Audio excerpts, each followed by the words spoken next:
नमस्कार. स्वराज्य मराठीमध्ये आपले स्वागत. पाहूया सविस्तर बातमी. आज शुक्रवार रोजी सांगली इथं संपन्न झालेल्या जिल्हा मुख्याध्यापक संघाच्या सभेत नूतन कार्यकारिणीची एकमताने निवड करण्यात आली. या निवड प्रक्रियेत आदर्श प्रशाला नागदचे मुख्याध्यापक मान्य श्री संजय कुमार झांबरे यांची जिल्हा मुख्याध्यापक संघाच्या अध्यक्षपदी सर्वानुमते निवड झाली आहे. याचबरोबर अगस्ती विद्यालय ऐनवाडीचे मुख्याध्यापक श्री संतोष नाईक सर यांची सचिवपदी तर श्री विवेक कुंडले सर यांची कोषाध्यक्षपदी निवड करण्यात आली आहे.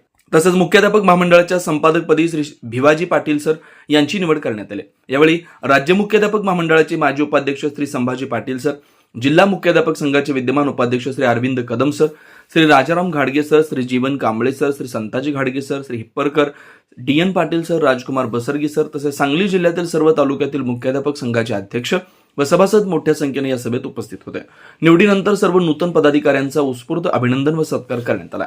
संजय कुमार झांबरे सर हे शैक्षणिक क्षेत्रातील एक अभ्यासू, दूरदृष्टी असलेले तसेच शिक्षकांचे प्रश्न सोडवण्यासाठी नेहमी पुढाकार घेणारे व्यक्तिमत्व म्हणून ओळखले जातात.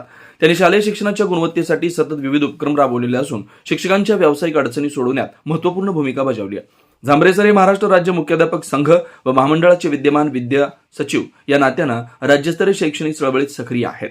त्यामुळे जिल्हा अध्यक्षपदी त्यांची निवड झाल्यानं सांगली जिल्ह्यातील शिक्षक चळवळ अधिक मजबूत होईल असा विश्वास व्यक्त होतोय. त्यांच्या अध्यक्षपदाच्या निवडीचे स्वागत सर्व स्तरातून होत आहे. नूतन सचिव श्री संतोष नाईक सर यांनी सांगली जिल्हा कार्यकारिणी सदस्य म्हणून काम करताना शिक्षकांच्या हितासाठी नेहमी भरीव काम केलं. अनुभवी व सर्वसंपन्न कार्यकर्ते अशी त्यांची ओळख आहे. तर श्री विवेक कुंडले सर हे संघटनात्मक व आर्थिक व्यवहारात निपुण असून त्यांच्या निवडीमुळे कार्यकारिणीला भक्कम पाठबळ मिळेल असा विश्वास व्यक्त करण्यात आला.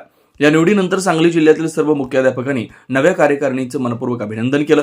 नवीन नेतृत्वामुळे शिक्षकांचे प्रश्न वेगाने मार्गी लागतील, शैक्षणिक गुणवत्ता वृद्धिंगत होईल आणि जिल्ह्याचे शैक्षणिक कार्य अधिक प्रभावीपणे पुढे जाईल अशी आशा व्यक्त करण्यात आली. स्वराज्य मराठी, बातमी नाही जबाबदारी. चॅनलला लाईक करा, शेअर करा आणि सबस्क्राईब करा.